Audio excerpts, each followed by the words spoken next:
বৃষ্টি থামলেও এখনও রাজধানীর বিভিন্ন সড়কে জমে আছে পানি। এতে ভোগান্তি পোহাতে হচ্ছে নগরবাসীকে। এ বিষয়ে জানাতে পলাশী থেকে যুক্ত হচ্ছেন সহকর্মী সানি আহমেদ।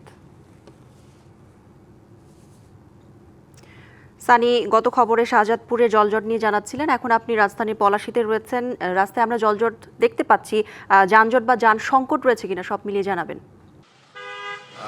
এই মুহূর্তে আমি রয়েছি যে সড়কটিতে দেখতেই পাচ্ছেন, এখনও প্রায় 1 ফিট থেকে 1.5 ফিট পানি এখানে রয়েছে এবং এখানে অনেকগুলো খাড়াখন্দ থাকায় এখানে কিন্তু বিশেষ করে রিক্সা যেগুলো রয়েছে সেগুলো কিন্তু উল্টে যাচ্ছে। আমরা ইতিমধ্যেই 10 থেকে 15 মিনিটের মধ্যে অনেকগুলো এরকম ঘটনা ঘটতে দেখেছি। একই সাথে রাজধানীর বিভিন্ন জায়গায় আমি ঘুরে দেখেছি, আমরা দেখেছি যে বিশেষ করে নিচু এলাকা যেগুলো রয়েছে সেগুলো কিন্তু এখনও জলজটে পরিপূর্ণ। আর এখন এই মুহূর্তে যে আমরা সলিমুল্লাহ এবং জহিরুল্লাহ হলের সামনে রয়েছি, এই যে হলগুলোর যে প্রাঙ্গণ রয়েছে সেটিও কিন্তু এখনও জলজটে মগ্ন রয়েছে। এছাড়াও বিশেষ করে ঢাকা বিশ্ববিদ্যালয় এলাকা এবং ঢাকা মেডিকেল কলেজের সামনে এখনও পানি রয়েছে। বিশেষ করে আপনাকে যদি জানিয়ে রাখি যে রাজারবাগ যে পুলিশ লাইন সামনে এখনও প্রায় 2 থেকে 2.5 ফিট পর্যন্ত পানি রয়েছে। এবং একই সাথে রাজধানীতে যারা যে নিচু এলাকাগুলো রাস্তাগুলো রয়েছে সেই সব এলাকাগুলোতে কিন্তু এখনও মন্থর গতিতে গাড়ি চলছে। দুর্ঘটনায় পড়ছে, ব্যক্তিগত গাড়িগুলোর বিকল হতে দেখেছি।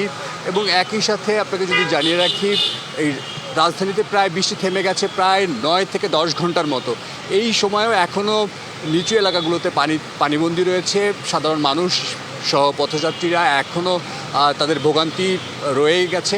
এবং একই সাথে আপনাকে যদি জানাই যে বৃষ্টিপাতের এখন কোনো আবহাওয়ার পূর্বাভাস না থাকলেও আকাশ কিছুটা মেঘলা রয়েছে এবং যেসব নিচু এলাকা রয়েছে সেই সব এলাকায় কিন্তু এখনও পানি নামেনি। সুতরাং সাধারণ মানুষ যারা ভুক্তভোগী, যারা রাস্তায় চলাফেরা করছে তারা কিন্তু এখনও ভোগান্তির মধ্যে দিয়েই রয়েছে। তো এই ছিল আমার কাছে এখান থেকে সর্বশেষ সংবাদ। সানি, ধন্যবাদ আপনাকে। বাংলা কিউআর, যেখানে নগদ পেমেন্ট সেখানে। সারা দেশে 10 লাখেরও বেশি মার্চেন্টে নগদে পেমেন্ট করুন খুব সহজে।